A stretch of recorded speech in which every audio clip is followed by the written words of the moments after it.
ಆತ್ಮೀಯ ಬಿಸಿ ಡೈವರ್ಸ್, ಇವತ್ತು ನಾವು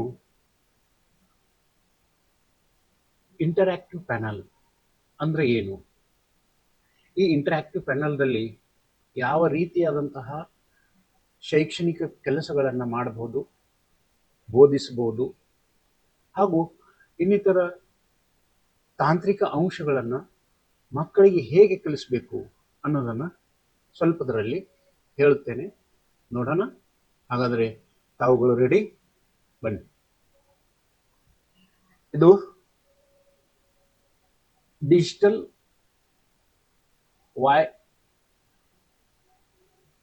AI walk digital board interactive panel ಅಂತ ಕರೀತಾರೆ. ಇಂಟರಾಕ್ಟಿವ್ ಪ್ಯಾನಲ್ದಲ್ಲಿ ಏನೇನು ಬರುತ್ತೆ ಮತ್ತು ಯಾವ ಯಾವ ಅಂಶಗಳು ಇದರಲ್ಲಿದ್ದಾವೆ ಅನ್ನೋದನ್ನ ನೋಡೋಣ.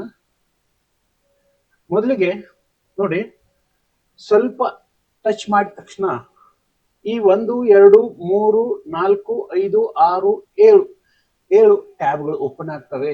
ಅದರಲ್ಲಿ ಮೊದಲನೇದಾಗಿ ಬರ್ತಕ್ಕಂಥದ್ದು ಹೋಮ್. ಈ ಹೋಮ್ದಲ್ಲಿ ಈ ರೀತಿಯಾದಂತಹ ಡಿಸ್ಪ್ಲೇ ಬರುತ್ತೆ. ಅದಾದ ನಂತರ ಈ ಹೋಮ್ದಲ್ಲಿ ಯಾವ ಯಾವ ರೀತಿಯಾದಂತಹ ವಿಂಡೋಗಳನ್ನು ಓಪನ್ ಮಾಡಿದ್ದೇವೆ ಅನ್ನೋದರಲ್ಲಿ ಈ ಶಾರ್ಟ್ಕಟ್ದಲ್ಲಿ ತೋರಿಸುತ್ತೆ. ಅದ ಕಾರಣ ಅದನ್ನ ಈಗ ನೋಡೋದು ಬೇಡ. ನಾವು ಮುಂದೆ ಇಲ್ಲಿ ವಿಂಡೋ ನೋಟ್ ಅಂತಕ್ಕಂಥ ಒಂದು ಪ್ರೋ ಕಲಿಕೆಗಾಗಿ ನೀಡಿದಂತಹ ಉತ್ತಮವಾದ ಸಾಧನೆ. ಇದರಲ್ಲಿ ಮೊದಲನೇದಾಗಿ ಲಾಗಿನ್ ಆಗಬೇಕು. ಹೊಸದಾದಂತಹ ಫೈಲ್ಗಳನ್ನು ಓಪನ್, ಸೇವ್ ಆಸ್, ಇಂಪೋರ್ಟ್ದಲ್ಲಿ ಏನೇನು ಕಾಣ್ತೇವೆ? Image, PDF, SVG, IWB, PPT, video, audio, notebook, flip chart. ಅದಾದ ನಂತರ ಎಕ್ಸ್ಪೋರ್ಟ್ದಲ್ಲಿ ಏನೇನ ನಾವು ಮಕ್ಕಳಿಗೆ ಎಕ್ಸ್ಪೋರ್ಟ್ ಮಾಡಬಹುದು. ಅದರಲ್ಲಿ ಇಮೇಜ್ ಬರ್ತವೆ, PDF ಬರ್ತವೆ, SVG ಫಾರ್ಮ್ದಲ್ಲಿ ಇರ್ತಕ್ಕಂಥ ಇಮೇಜ್ಗಳು ಬರ್ತವೆ, IWB ಫಾರ್ಮ್ದಲ್ಲಿ ಇರ್ತಕ್ಕಂಥ ಇಮೇಜ್ಗಳು ಬರ್ತವೆ.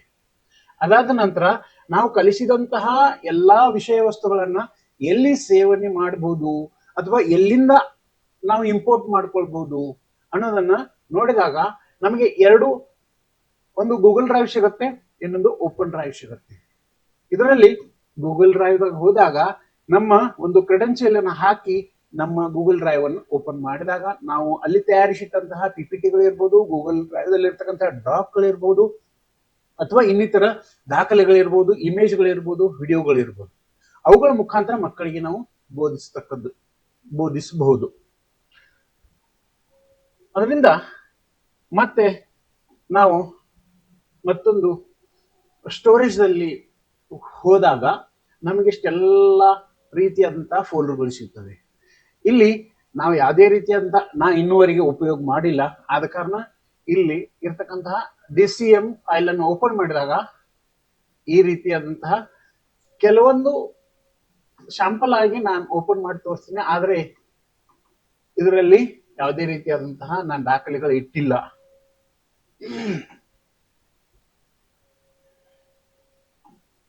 ಆಯ್ತಾ? ನಂತರ ನಾವು ಇಲ್ಲಿ ಬರ್ಬೋದು. ಈಗ ಇದು ಇಂಟರ್ನೆಟ್ ದಲ್ಲಿ ಮಕ್ಕಳಿಗೆ ಯಾವ ಯಾವ ಫೈಲ್ಗಳನ್ನ ತೋರಿಸುತ್ತಾ ಬೋಧಿಸಬಹುದು.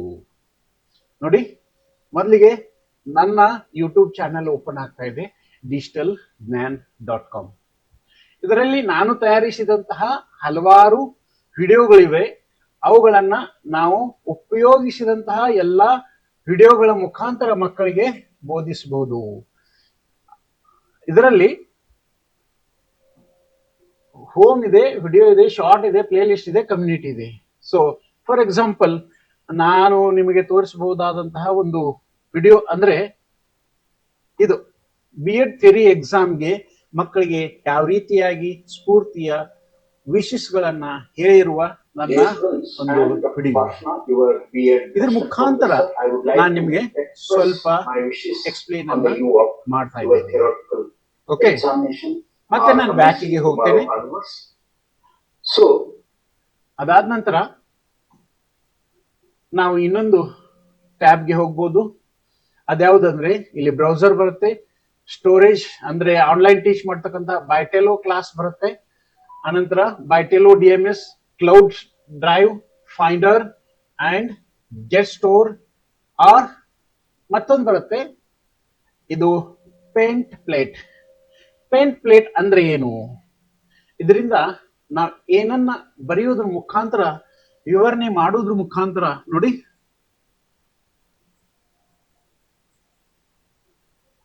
ಸ್ಮೂತ್ ಆಗಿ ಕಾಣುತ್ತೆ. ನಾವು ಇದನ್ನ ಬಣ್ಣನ್ನ ಬದಲಾಯಿಸಬಹುದು, ಹೀಗೂ ಮಾಡಬಹುದು, ಅಥವಾ ಇದನ್ನ ಕ್ಲೀನ್ ಮಾಡಬೇಕಾದ್ರೆ ಹೀಗೂ ಮಾಡಬಹುದು, ಹೀಗೂ ಮಾಡಬಹುದು ಅಲ್ಲ.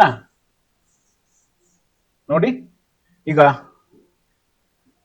ಶ್ರೀ ಎಷ್ಟು ಚಂದ ಬರುತ್ತೆ ನೋಡಿ ಅಲ್ಲ, ಸ್ಮೂತ್ ಆಗಿ ಬರುತ್ತೆ. ಅದೇ ರೀತಿಯಾಗಿ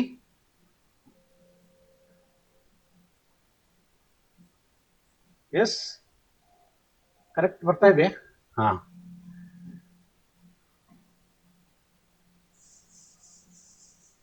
ಇದನ್ನ ಸ್ವಲ್ಪ ದಪ್ಪಾಗಿ ಮಾಡಿದ್ರೆ ನಾವು ಬೇಗ ಅಳಿಸ್ಲಿಕ್ಕೆ ಸಾಧ್ಯ ಅಲ್ಲ. ಹೀಗೆ ಇದರಲ್ಲಿ ಬರವಣಿಗೆ ಮಾಡಬಹುದು, ಚಿತ್ರ ತೆಗಿಬಹುದು, ಕಲರ್ ಗಳನ್ನ ಚೇಂಜ್ ಮಾಡಬಹುದು, ಅಥವಾ ಪಾಯಿಂಟರ್ ಗಳನ್ನ ಚೇಂಜ್ ಮಾಡಬಹುದು. ನಮಗೆ ಬೇಕಾದ ರೀತಿಯಲ್ಲಿ ಇವುಗಳನ್ನ ಯೂಸ್ ಮಾಡ್ತಾ ಬೋಧಿಸಬಹುದು. ಅದೇ ರೀತಿಯಾಗಿ ಇನ್ನೊಂದು ನೋಡಿ, ವೆರಿ ನೈಸ್ ಅಲ್ಲ, ಎಕ್ಸಲೆಂಟ್ ಇದೆ, ಕ್ಲೀನ್. ಇದು ತಮಗಾಗಿ ಒಂದು ಶಾಂಪಲ್ ಆಗಿ ತೋರಿಸ್ತಾ ಇದ್ದೇನೆ. ಇಲ್ಲಿ ಬಂದ್ರೆ ಮೆನು ಬಟನ್ ದಲ್ಲಿ ಮತ್ತೆ ನಾವು ಏನನ್ನ ಮಾಡಬಹುದು ಅಥವಾ ಎಲ್ಲದರನ್ನ ಬಳಸ್ತಾ ಮುಂದೆ ಹೋದ ನಂತರ ಮತ್ತೇನೇನ್ ಮಾಡ್ಬೋದು. ಇದರಲ್ಲಿ ಪ್ಲೇಸ್ಟೋರ್ ಇದೆ, ಸೆಟ್ಟಿಂಗ್ ಇದೆ, ಅನಂತರ WPS ಇದೆ, ಅಥವಾ ಆನ್ಲೈನ್ ದಲ್ಲಿ ಯಾವ್ದಾದ್ರು ಬ್ರೌಸ್ ಮಾಡ್ಬೇಕಾದ್ರೆ ಗೂಗಲ್ ಇಂಜಿನ್ ಇದೆ, ಅಥವಾ ಬ್ರೇವ್ ಇಂಜಿನ್ ಇದೆ. ಮುಂದೆ ಮತ್ತೆ ನಾನು ನಿಮಗೆ ಇಲ್ಲಿ ನೋಡಿ ಮತ್ತೊಂದು ಇದರಲ್ಲಿ ಒಳ್ಳೆಯದಾದಂತಹ ಒಂದು ಬೋಧನಾ ಕೌಶಲ್ಯವನ್ನ ನೋಡಬಹುದು. ಮೊದಲಿಗೆ ನಾನು ಪೆನ್ಸಿಲ್ ಅನ್ನು ತಗೊಳ್ತೀನಿ, red colour. Okay, so Shri ಅಂತಕ್ಕಂತಹ ಒಂದು ಶಬ್ದ ಇದೆ. ಈ ಶಬ್ದವನ್ನ ನಾವು ಬೇರೆ ಬೇರೆ ಕಲರ್ಗಳಲ್ಲಿ ನೋಡಿ ಇದನ್ನ ಸೆಲೆಕ್ಟ್ ಮಾಡಿ ನಾವು ಮಕ್ಕಳಿಗೆ ಬೋಧಿಸಬಹುದು. ಅದೇ ರೀತಿಯಾಗಿ ಇದನ್ನ ಡೂಪ್ಲಿಕೇಟ್ ಅನ್ನ ಮಾಡಬಹುದು. ಅದೇ ರೀತಿಯಾಗಿ ಇದನ್ನ ಝೂಮ್ ಆಗಿ ಮಾಡಿ ತೋರಿಸಬಹುದು. ಅದೇ ರೀತಿಯಾಗಿ ಈ ಒಂದು ಅಕ್ಷರನ್ನ ನಾವು ಸ್ಪೆಲ್ಲಿಂಗ್ ಆಗಿ ಕನ್ವರ್ಟ್ ಮಾಡಬಹುದು. ಇಲ್ಲಿ ನೋಡಿ, ನಾನು ಬರೆದಂತಹ ಒಂದು ಶ್ರೀ ಈಗ ಸ್ಪೆಲ್ಲಿಂಗ್ ರೂಪದಲ್ಲಿ ಬದಲಾವಣೆ ಆಗಿರೋದು ಒಂದು ಉತ್ತಮವಾದಂತಹ ಈ ಒಂದು ಇಂಟರಾಕ್ಟಿವ್ ಪೆನಲ್ ದಲ್ಲಿ ಇರತಕ್ಕಂತಹ ಲಕ್ಷಣಗಳನ್ನ ನಾನು ನಿಮಗೆ ತೋರಿಸ್ತಾ ಇದ್ದೇನೆ. ಅದೇ ರೀತಿಯಾಗಿ ಇಲ್ಲಿ ನಾನು ಕಲರ್ ಚೇಂಜ್ ಮಾಡಿದಾಗ ಅದು ಮೊದಲಿದ್ದ ಕಲರ್ ಚೇಂಜ್ ಆಗಿ ಈಗ ನೀಲಿ ಇರ್ತಕ್ಕಂತಹ ಕಲರ್ ಮತ್ತೆ ರೆಡ್ ಆಗತ್ತೆ. ಅದೇ ರೀತಿಯಾಗಿ ಇದನ್ನ ನಾವು ಬೇಕಾದ್ರೆ ಹೀಗೂ ತಿರ್ಸ್ಬೋದು, ಹೀಗೂ ತಿರ್ಸ್ಬೋದು, ಅಥವಾ ಹೀಗೂ ಮಾಡಬಹುದು. ಅದೇ ರೀತಿಯಾಗಿ ಇದನ್ನ ಟ್ರಾನ್ಸ್ಲೇಟ್ ಸಹಿತ ಮಾಡಬಹುದು. ಇಂಟರ್ನೆಟ್ ಇದ್ರೆ ನಾವು ಹಿಂದಿ ಭಾಷೆಗೆ ಇದನ್ನ ಭಾಷಾಂತರೀಕರಿಸಲು ಸಹಿತ ಇಲ್ಲಿ ನೋಡಬಹುದು. ಯಾವ್ಯಾವ ಭಾಷೆ ಇದಾವೆ ಇದರಲ್ಲಿ ನೋಡಿ. ನಮ್ಮ ಕನ್ನಡ ಭಾಷೆಯನ್ನ ಇದರಲ್ಲಿ ಇದೆಯಾ ಅಂತ ನೋಡಿದಾಗ ಕನ್ನಡ ಭಾಷೆ ಇದೆ ನೋಡಿ. ಇಂಗ್ಲಿಷ್ ನಿಂದ ಈ ಶ್ರೀಯನ್ನ ಕನ್ನಡಕ್ಕೆ ನಾವು ಭಾಷಾಂತರಿಸಬಹುದು.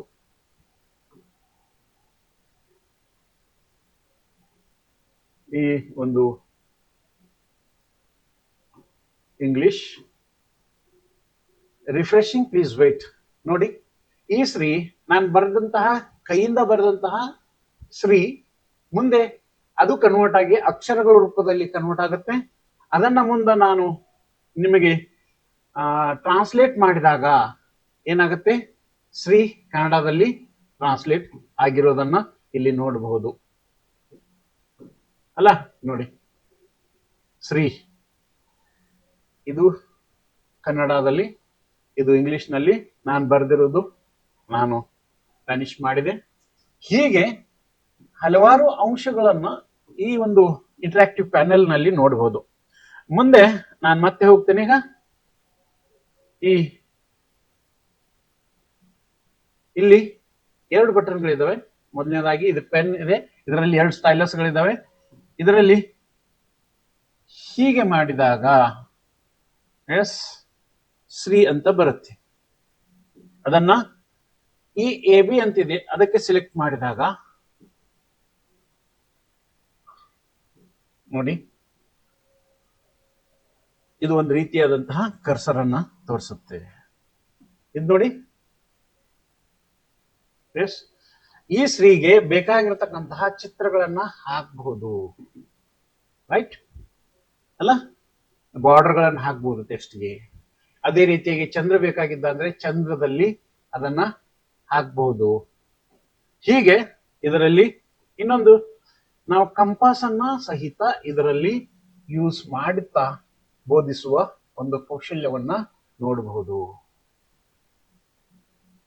ನೋಡಿ, ಈ ಪೆನ್ಸಿಲ್ ಅನ್ನ ಇದಕ್ಕೆ ಹಾಕಿ ಹೀಗೂ ಬೋಧನೆ ಮಾಡಲಿಕ್ಕೆ ಸಾಧ್ಯ. ಎಸ್ ನೋಡಿ, ಈ ಬೋಧನೆ ಮಾಡೋದ್ರ ಮುಖಾಂತರ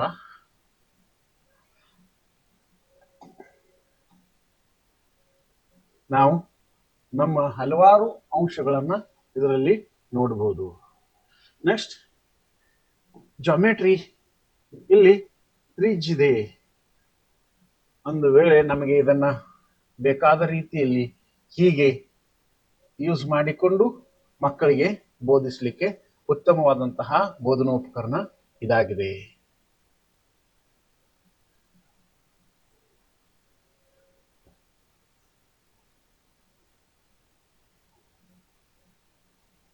ಎಸ್ ಹೀಗೂ ಮಾಡ್ಬೋದು, ಅನಂತರ ಹೀಗೂ ಮಾಡಿ ಮಕ್ಕಳಿಗೆ ಬೋಧಿಸಲಿಕ್ಕೆ ಸಾಧ್ಯ.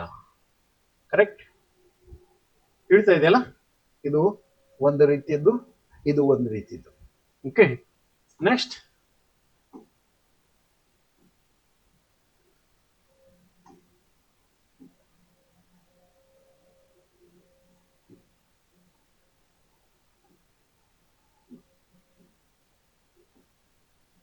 ಓಕೆ ನೆಕ್ಸ್ಟ್ ಇಲ್ಲಿ ಶೇಪ್ಗಳನ್ನ ತಗೊಳ್ಬಹುದು. ಯಾವ್ಯಾವ ರೀತಿಯಾದಂತಹ ಶೇಪ್ಗಳಿದಾವೆ? 2D ಶೇಪ್ಗಳು, 3D ಶೇಪ್ಗಳು. ಓಕೆ, ನಾನು 2D ಶೇಪ್ಗಳನ್ನ ತೆಗೆದುಕೊಂಡಾಗ ಈ ರೀತಿಯಾದಂತಹ ಆಕೃತಿಗಳನ್ನ ತೆಗೆದುಕೊಂಡು ಮಕ್ಕಳಿಗೆ ಬೋಧಿಸ್ಲಿಕ್ಕೆ ಸಾಧ್ಯತೆ. ಅದೇ ರೀತಿಯಾಗಿ 3Dಯಲ್ಲಿ ನಾನು ಒಂದು ಆಕೃತಿಯನ್ನ ತೆಗೆದುಕೊಂಡು ತೋರಿಸ್ತೇನೆ. ಈ ರೀತಿಯಾದಂತಹ ಆಕೃತಿಯನ್ನ ನಾವು ಇಟ್ಕೊಂಡು ಮಕ್ಕಳಿಗೆ ಹೀಗೆ ಹೀಗೆ ಅವುಗಳಲ್ಲಿ ಇರ್ತಕ್ಕಂತಹ ಒಂದು ಅಂಶಗಳನ್ನ ಬೋಧಿಸಬಹುದು. ಅನಂತರ ಈ ಒಂದು ಬೋರ್ಡನ್ನ 2 ಭಾಗಗಳಾಗಿ 2 ವಿದ್ಯಾರ್ಥಿಗಳಿಗೆ ನಾವು ಬೋಧಿಸಬೇಕಾದ್ರೆ, ಒಂದು ವಿದ್ಯಾರ್ಥಿ student number 1 and student number 2, ಹೀಗೆ ಒಂದು ವಿದ್ಯಾರ್ಥಿಗೆ ಒಂದು ಸೈಡ್ದಲ್ಲಿ, ಒಂದು ವಿದ್ಯಾರ್ಥಿಗೆ ಇನ್ನೊಂದು ಸೈಡ್ದಲ್ಲಿ ನಾವು ಬೋಧಿಸ್ತಾ ಹೋದಾಗ ಇಲ್ಲಿ ನೋಡಿ, ಭಾರತದ ಸಂವಿಧಾನ, ಇಲ್ಲಿ ಬ್ರಿಟನ್ನಿನ ಸಂವಿಧಾನ.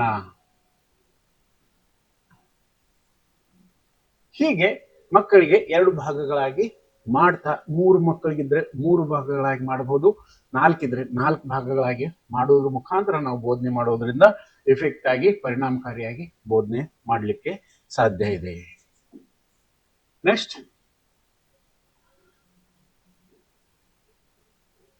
ಟೇಬಲ್ ಬೇಕಾದ್ರೆ ನಮ್ಗೆ ಎಷ್ಟು ಟೇಬಲ್ಗಳು ಬೇಕು ಅಷ್ಟನ್ನ ನಾವು ಸೆಲೆಕ್ಟ್ ಮಾಡಿ ಇನ್ಸರ್ಟ್ ಮಾಡಿದಾಗ ಇಲ್ಲಿ 1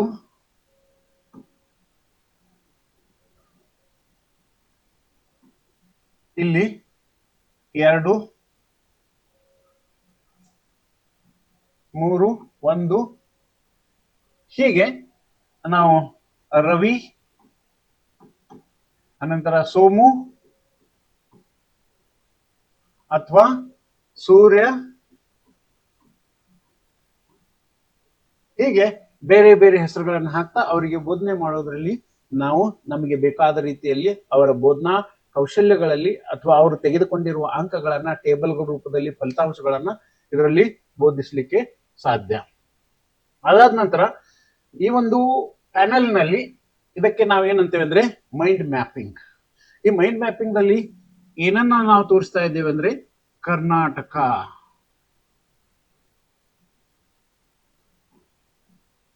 ಓಕೆ,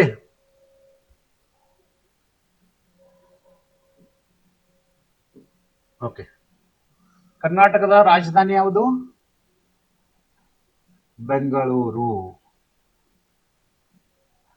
ಇರೇಸರ್ ಹೀಗೆ. ಅನಂತರ ನನಗೆ ಬೇಕಾಗಿರೋದೇನಿದ್ರಲ್ಲಿ ರೈಟರ್. ರೈಟರ್ಗಳಲ್ಲಿ ದಪ್ಪಾದಂತಹ ಒಂದು ಪಾಯಿಂಟರ್ ಬಂದಿರೋದ್ರಿಂದ ನಿಮಗೆ ಅದು ಸರಿಯಾಗಿ ಕಾಣ್ತಾ ಇದೆ ಗೊತ್ತಿಲ್ಲ. ಇಲ್ಲಿ ಬೆಂಗಳೂರು. ಅನಂತರ ಬೆಂಗಳೂರು ಇದು ಏನು ಅನ್ನೋ ತೋರಿಸ್ಬೇಕಾದ್ರೆ ನಾವು ರಾಜಧಾನಿ ಅಂತ ತೋರಿಸಬಹುದು. ನೋಡಿ ಹೇಗೆ ಅಕ್ಷರ ಆಗುತ್ತೆ ಹಾಗೆ ಬ್ರಕೆಟ್ ಹೆಚ್ಚಾಗುತ್ತಾ ಹೋಗ್ತಾ ಇದೆ. ಇನ್ನೊಂದು ಬೆಳಗಾವಿ. ಇದನ್ನ ನಾನು ಬಣ್ಣ ಬದಲಾಯಿಸಬೇಕಾದ್ರೆ ಬಣ್ಣ ನಮಗೆ ಬೇಕಾದ ರೀತಿಯಲ್ಲಿ ನಾವು ಸೆಲೆಕ್ಟ್ ಮಾಡಿಕೊಂಡಾಗ ಅದನ್ನ ಬದಲಾಯಿಸುವುದರ ಮುಖಾಂತರ ಬೋಧನೆ ಮಾಡಬಹುದು. ಓಕೆ, ಸೊ ನೋಡಿ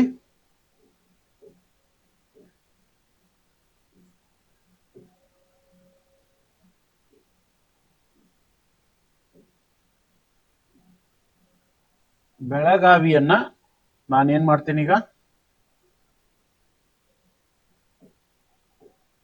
ಈ ಸ್ಟೈಲಸ್ ನಿಂದ ನನಗೆ ಬೇಕಾದಂತಹ ಒಂದು ಕಲರ್ ಯಾವುದು ಬಿಳಿಯದನ್ನ ಸೆಲೆಕ್ಟ್ ಮಾಡಿದ್ದೇನೆ. ನೋಡಿ ಇಲ್ಲಿ ಬಿಳಿಯನ್ನ ಸೆಲೆಕ್ಟ್ ಮಾಡಿರುವ ಎರೋ ಮಾರ್ಕ್ ಅಂತ ಇದೆ. ಈಗ ಈ ಒಂದು ಭಾಗದಲ್ಲಿ ನೋಡಿ ಬೆಳಗಾವಿ ಏನಿದೆ, ಬೆಳಗಾವಿಯನ್ನ ನಾನು ಮಕ್ಕಳಿಗೆ ತಿಳಿಸ್ಬೇಕಾದ್ರೆ ಇದರಲ್ಲಿ ಮುಂದೆ ಎರೋ ಮಾರ್ಕ್ ಅನ್ನ ಟಚ್ ಮಾಡಿದಾಗ ಜಿಲ್ಲೆ ಅಂತ ಬರಿಬಹುದು, ಜಿಲ್ಲಾ ಕೇಂದ್ರ. ರೈಟ್, ಹೀಗೆ ನಾವು ಬೇಕಾದಷ್ಟು ಈ ಒಂದು ಮೈಂಡ್ ಮ್ಯಾಪ್ ದಲ್ಲಿ ಇರತಕ್ಕಂತಹ ಬ್ರಕೆಟ್ ಗಳನ್ನ ಹೆಚ್ಚು ಮಾಡಿಕೊಳ್ಬಹುದು, ಕಮ್ಮಿನೂ ಮಾಡಿಕೊಳ್ಬಹುದು, ಅಥವಾ ನಮ್ಮ ಸಮಯಕ್ಕನುಗುಣವಾಗಿ ವಿಷಯಕ್ಕನುಗುಣವಾಗಿ ಅವುಗಳನ್ನ ಅದರಲ್ಲಿ ಹಾಕಿಕೊಳ್ತಾ ಬೋಧನೆ ಮಾಡಬಹುದು. ಇದು ಒಂದು. ಅನಂತರ ಇನ್ನೊಂದು ನೋಟ್. ನಮಗೆ ಏನಾದ್ರೂ ಬೋಧನೆ ಮಾಡಬೇಕಾದಾಗ ಯಾವ್ದಾದ್ರೂ ಸಹ ಜ್ಞಾನವನ್ನು ಹೊಂದಿದಂತ ಅಂಶವನ್ನ ಬರೆದು ಸೈಡ್ ದಲ್ಲಿ ಇಡಬೇಕಾದಾಗ, ಒಂದು ವೇಳೆ ಬೆಂಗಳೂರಿನ ವಿವರಣೆಯನ್ನ ನಾನು ಇಲ್ಲಿ ಬರಿಬೇಕಾದ್ರೆ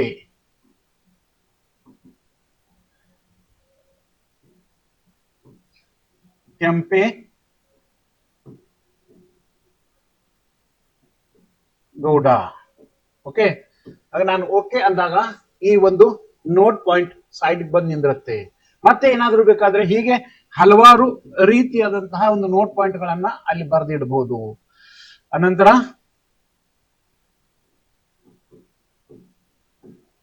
ಓಕೆ ಅಂತ ಹೋದಾಗ ಈ ಒಂದು ನೋಟ್ ಪಾಯಿಂಟ್ಗಳು ಬೇರೆ ಬೇರೆ ರೀತಿಯಲ್ಲಿ ಸೇವ್ ಆಗ್ತಾ ಸೈಡ್ ದಲ್ಲಿ ನಿಮಗೆ ಕಾಣ್ತಾ ಹೋಗ್ತವೆ. Next move. ನೀವು ಮಾಡಿರ್ತಕ್ಕಂತಹ ಒಂದು ಬೋಧನೆ ಇದು ಒಂದು ಫಾರ್ ಎಕ್ಸಾಂಪಲ್ ಇಲ್ಲಿ ನಾನು ಹಲವಾರು ಅಂಶಗಳನ್ನು ಬರೆದಿದ್ದೇನೆ. ಯಾವ್ಯಾವ ಅಂಶಗಳು? ಫಾರ್ ಎಕ್ಸಾಂಪಲ್ ವೈಟ್ ಅಥವಾ ರೆಡ್ ಕಲರ್ ಅನ್ನ ತೆಗೆದುಕೊಳ್ತೇನೆ, ಇರ್ಲಿ. ಹೀಗೆ 4 ಅಥವಾ 4x2 8 ಈ ಒಂದು ಬೋಧಿಸಿರುವ ಅಂಶವನ್ನ ನಾವು ಮಕ್ಕಳಿಗೆ ವಾಟ್ಸಪ್ ಮುಖಾಂತರ ಅಥವಾ ಆನ್ಲೈನ್ ಮುಖಾಂತರ ಸೆಂಡ್ ಮಾಡಬೇಕಾದಾಗ ನೋಡಿ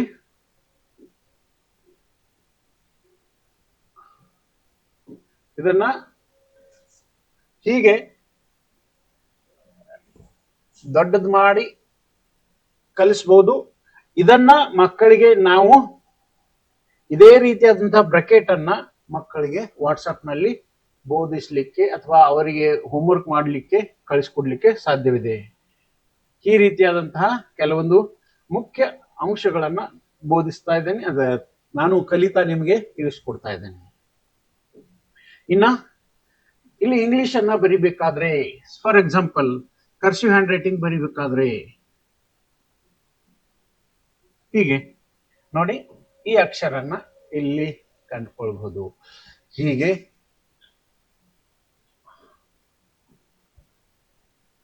ಓಕೆ. ಅನಂತರ ಮೂರರಲ್ಲಿ ಹೋಗಿ ಪ್ಲಾನೆಟ್ ಒಂದು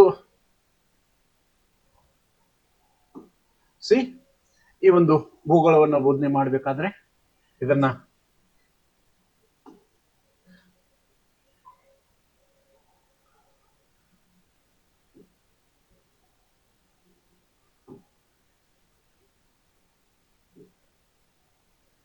ಓಕೆ.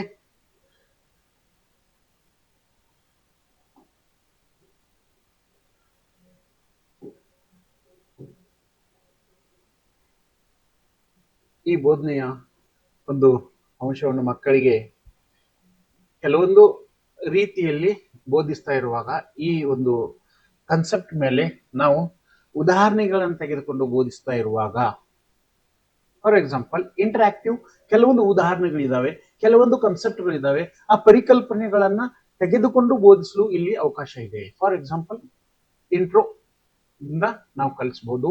ಈ ಒಂದು ಬ್ಯಾಲೆನ್ಸಿಂಗ್ ಮಾಡುವಾಗ ಇಲ್ಲಿ ಇದನ್ನಿಟ್ರೆ, ಇಲ್ಲಿ ಇದನ್ನಿಟ್ರೆ ಬ್ಯಾಲೆನ್ಸ್ ಅನ್ನ ನಾವು ಮಾಡಿದಾಗ ನೋಡಿ, ಇದು 5 kg ಇದೆ, ಇಲ್ಲಿ 5 kg ಇಡ್ತೇನೆ, ಅಥವಾ ಇಲ್ಲಿ 5 kg, ಇದು 20 kg. ನೋಡಿ, ಇದು ಒಂದ್ ಕಡೆ ಆಯ್ತು. ಇದನ್ನ ಇಲ್ಲಿಟ್ರೆ, ಇದನ್ನ ಇಲ್ಲಿಟ್ರೆ, ಎಸ್ ನೋಡಿ ಎಷ್ಟು ಚಂದ ತೋರಿಸ್ತಾ ಇದೆ ಇಂಟರಾಕ್ಟಿವ್ ದಿಂದ. ಅಥವಾ ಈ 5 kg ಅನ್ನು ಈ ಕಡೆ ಮಾಡಿದಾಗ 10 kg ಎಲ್ಲಿ ಇರುತ್ತೆ ಅದು ಸರಿಯಾಗಿ ತೋರಿಸ್ತಾ ಇದೆ. ಓಕೆ, ಇದು ಒಂದಾಯ್ತು. ಇನ್ನೊಂದು, ಈ ಒಂದು ಬೋಧನೆಯಲ್ಲಿ ಏನಾಗ್ತಾ ಇದೆ ಅನ್ನೋದು ನನಗೂ ಗೊತ್ತಾಗ್ತಾ ಇಲ್ಲ. ಇದು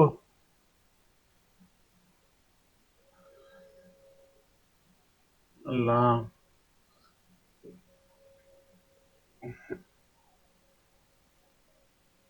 ಟೇಬಲ್ಗಳನ್ನು ಹಾಕ್ತಾ ಬೋಧಿಸಬಹುದು. ಅನಂತರ ಈ ಟೇಬಲ್ಗಳಲ್ಲಿ ಬೇರೆ ಬೇರೆ ಪ್ರಕಾರದ ಟೇಬಲ್ಗಳಿದಾವೆ, ಅವುಗಳನ್ನ ಹಾಕುವುದರ ಮುಖಾಂತರ ನಾವು ಬೋಧನೆ ಮಾಡ್ಲಿಕ್ಕೆ ಸಾಧ್ಯ ಇದೆ. ಇದು ಒಂದೇ ನಿಮಿಷ, ಇದರಲ್ಲಿ ಏನಾಗ್ತಾ ಇದೆ, ಇದು 3D ಚಾರ್ಟ್ದಲ್ಲಿ ಇದೆ, ಆದ್ರೆ ಯಾಕೋ ನನಗೆ ಆಪರೇಟ್ ಮಾಡ್ಲಿಕ್ಕೆ ಬರ್ತಾ ಇಲ್ಲ.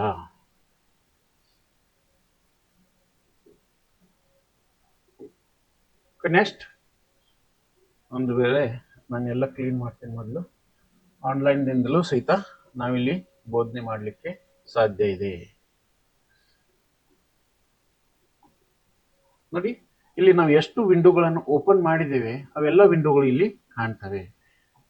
ಅದನ್ನ ಕ್ಲೋಸ್ ಮಾಡ್ತಾ ಬೋಧನೆ ಮಾಡಿದಾಗ ಬೋಧನೆಯಲ್ಲಿಯೂ ಗತಿ ಹೆಚ್ಚಾಗತ್ತೆ ಮತ್ತು ಕಲಿಕೆ ಹೆಚ್ಚಿನ ಪ್ರಮಾಣದಲ್ಲಿ ಆಗುವ ಸಾಧ್ಯತೆ ಇದೆ. ನೋಡಿ, ಜಾಗ್ಗಳು. ಒಂದು ಉದಾಹರಣೆಯನ್ನ ತೆಗೆದುಕೊಳ್ಳೋಣ. ಇದು ಆನ್ಲೈನ್ ಮುಖಾಂತರ ನಮಗೆ ಕಲಿಸಲಿಕ್ಕೆ ಬರ್ತಾ ಇದೆ.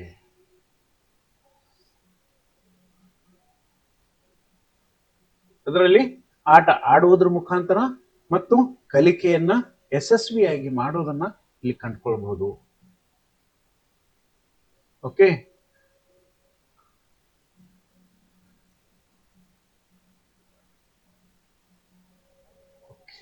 ನೋಡಿ, ಈ ಒಂದು ಇಂಟರಾಕ್ಟಿವ್ ಪೆನಲ್ನ ಮುಖಾಂತರ ನಾವು ಮಕ್ಕಳಿಗೆ ಕನ್ಸೆಪ್ಟ್ಗಳನ್ನು ತೋರಿಸುವುದರ ಮುಖಾಂತರ ಬೋಧಿಸಲಿಕ್ಕೆ ಸಾಧ್ಯ ಇದೆ.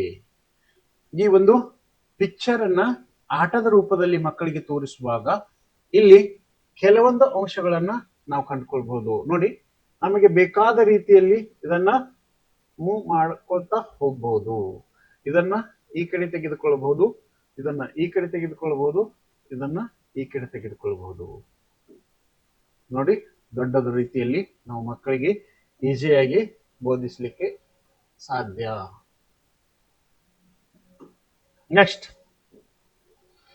search from the online Google or YouTube anything.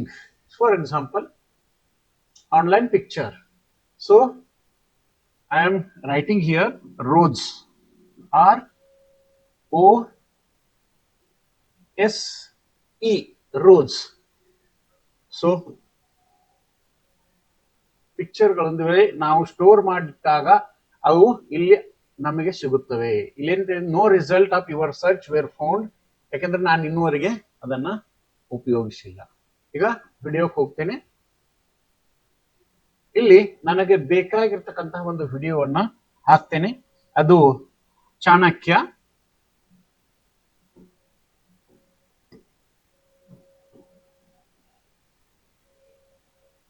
Okay, search ಅನ್ನ ಕೊಟ್ಟಾಗ ಚಾಣಕ್ಯನಿಗೆ ಫಾರ್ ಎಕ್ಸಾಂಪಲ್ ನನಗೆ ಬೇಕಾಗಿರುವ ಚಾಣಕ್ಯ ಯಾವುದು?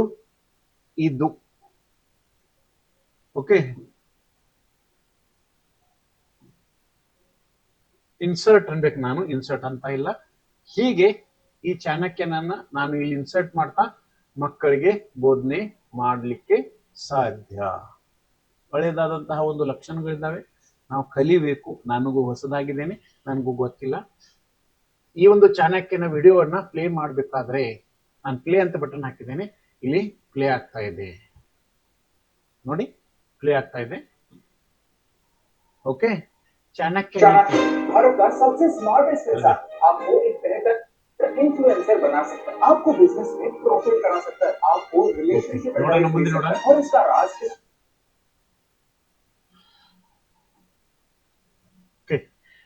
ಹೀಗೆ ನಾವು ಇಲ್ಲಿ ಹಲವಾರು ಪಿಕ್ಚರ್ ಆಡ್ ಮಾಡೋದ್ರ ಮುಖಾಂತರ, ಟೆಕ್ಸ್ಟ್ ಗಳನ್ನ ಆಡ್ ಮಾಡೋದ್ರ ಮುಖಾಂತರ, ಅಥವಾ PDF ಗಳನ್ನ ಹಾಕೋದ್ರ ಮುಖಾಂತರ, ಅಥವಾ ಚಿತ್ರಗಳನ್ನು ಹಾಕೋದ್ರ ಮುಖಾಂತರ ಬೋಧನೆ ಮಾಡುವಲ್ಲಿ ಯಶಸ್ವಿಯಾಗಿ ಕಲಿಕೆಯನ್ನು ಉಂಟು ಮಾಡಬಹುದು. ಅದನ್ನ ನಾನು ಜಸ್ಟ್ ಈಗ ಪ್ರಾಕ್ಟೀಸ್ ಮಾಡ್ತಾ ಇದ್ದೀನಿ. ಮುಂದೆ ಮುಂದೆ ಮತ್ತೆ ಪಾಠಗಳನ್ನು ಮಾಡ್ತಾ ತಮ್ಮೆದುರಿಗೆ ಪ್ರಸ್ತುತೀಕರಿಸುತ್ತೇನೆ. ಈಗ ಇವೆಲ್ಲವುಗಳಿಂದ ಹೊರಗೆ ಬಂದ ನಂತರ ನಾನು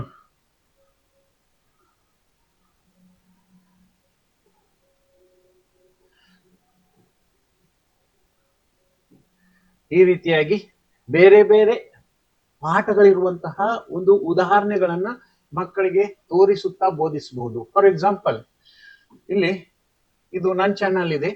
ನಾನೀಗ ಬೇರೆ ಚಾನಲ್ಗೆ ಹೋಗಿ ಅವರ ಒಂದು ತಯಾರಿಸಿರುವ ಒಂದು ಪಾಠ ಅಥವಾ ವಿಡಿಯೋಗಳನ್ನ ಇಲ್ಲಿ ಸರ್ಚ್ ಮಾಡಬಹುದು. ನೋಡಿ, ಇದರಲ್ಲಿ ನಾವು for example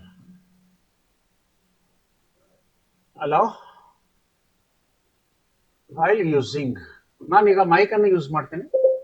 give me a social study grade 10 history topic. Give me social study grade 10 history topic of Vijayanagara. ನಾನು ಮೈಕ್ ಹಚ್ಚಿ ಸರ್ಚ್ ಮಾಡಿದಾಗ ಏನ್ ತೋರಿಸ್ತಾ ಇದೆ?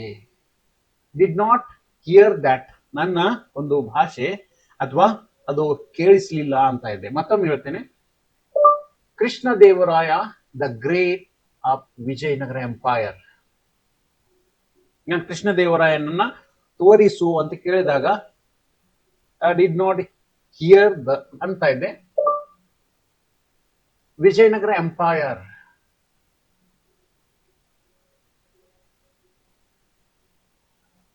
ಏಕೆಂದರೆ ನನಗೂ ಇನ್ನೂ ಅಷ್ಟೊಂದು ಗೊತ್ತಿಲ್ಲ, ಯಾಕಂದರೆ ಇದರಲ್ಲಿ ಇನ್ನೂ ಮೈಕ್ ಬಟನ್ ಎಲ್ಲಿದೆ ಹೇಗಿದೆ ಗೊತ್ತಿಲ್ಲ. ಯಾಕಂದರೆ ಇದು ಮೈಕ್ ಬಟನ್ ಸರಿ ವರ್ಕ್ ಮಾಡ್ತಾ ಇಲ್ಲ ಅನಿಸ್ತಾ ಇದೆ. ಇದ್ರ ಮೈಕ್ ಬಟನನ್ನು ನೋಡಬೇಕು, ನೋಡ್ತೇನೆ, ಟ್ರೈ ಮಾಡ್ತೇನೆ.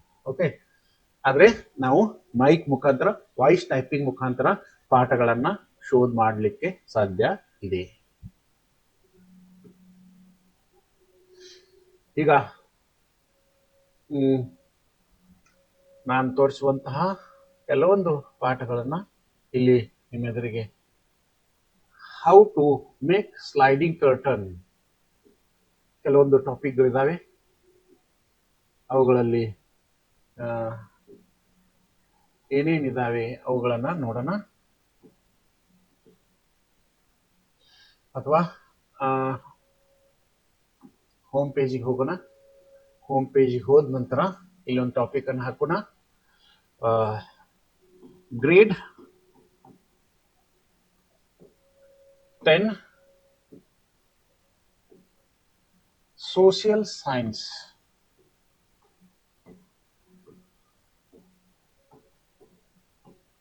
ENCE.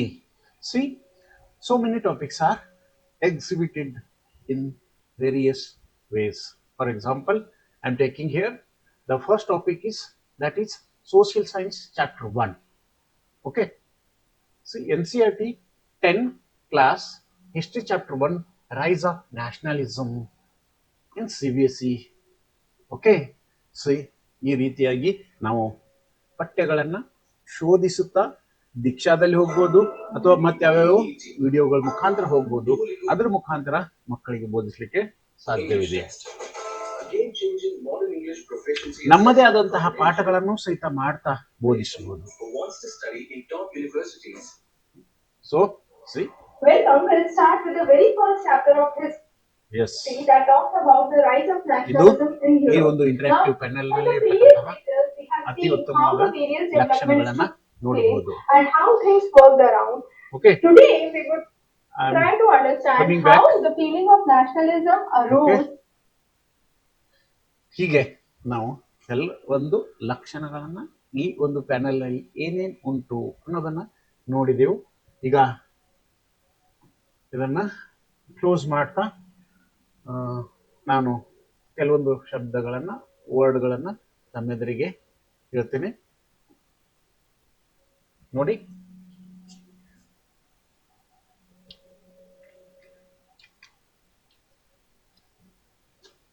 Okay, interactive panel is turn off.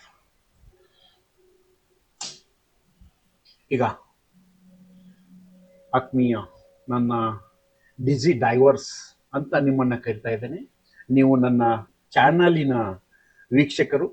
ನನಗೆ ಆತ್ಮೀಯತೆಯಿಂದ ನಿಮಗೆ ಬೇಕಾಗಿರುವ ಎಲ್ಲ ಪಾಠಗಳನ್ನು ಅಥವಾ ಪಠ್ಯ ವಿಷಯಗಳನ್ನು ಅಥವಾ ನಿಮಗೆ ತೊಂದರೆಯಾಗಿರ್ತಕ್ಕಂತಹ ಯಾವುದಾದ್ರೂ ಒಂದು ಅನುಭವದ ಏನಾದರೂ ಕಲಿಕೆ ಬೇಕಾದರೆ ನನಗೆ ನೀವು ಕಾಮೆಂಟ್ ಮಾಡ್ಬೋದು, ನನ್ನನ್ನು ನೀವು ಬೆಂಬಲಿಸಬಹುದು.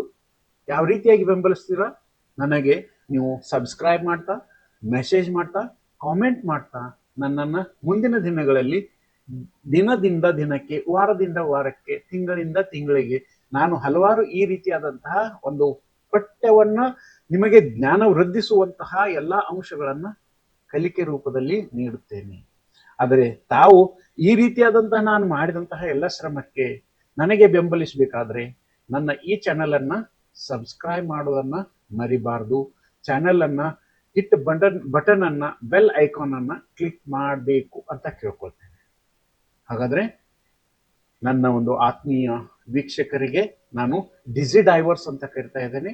ಈ ಡಿಜಿ ಡೈವರ್ಸ್ ಅನ್ನ ಆತ್ಮೀಯತೆಯಿಂದ, ಕಳಕಳಿಯಿಂದ ಕೇಳ್ಕೊಳ್ಳೋದಿಷ್ಟೇ. ನಾನು ಮಾಡಿರುವಂತಹ ಎಲ್ಲ ಪಠ್ಯಕ್ಕನುಗುಣವಾದಂತಹ ಜ್ಞಾನ ವೃದ್ಧಿಯಾಗುವಂತಹ ವಿಷಯಗಳನ್ನ ತಮಗೆ ಪ್ರಸ್ತುತೀಕರಿಸ್ತಾ ಇದ್ದೇನೆ. ಆ ಒಂದು ನಿಟ್ಟಿನಲ್ಲಿ ತಮ್ಮ ಸಹಯೋಗ ನನಗೆ ಬೇಕು. ಕೊಡ್ತೀರಾ? ಕೊಡ್ಬೇಕು ನಾನು. ಓಕೆ, ನಾನು ಒಳ್ಳೆಯ ಅಂಶಗಳಿರುವಂತಹ ಎಲ್ಲ ಪಠ್ಯವನ್ನ ಜ್ಞಾನದ ಉಣ್ಣುವ ಬಡಿಸುವ ಒಂದು ತಟ್ಟೆಯನ್ನ ನೀಡ್ತೇನೆ. ನೀವು ನನಗೆ ಸಹಕರಿಸಬೇಕು. ನಮಸ್ಕಾರ.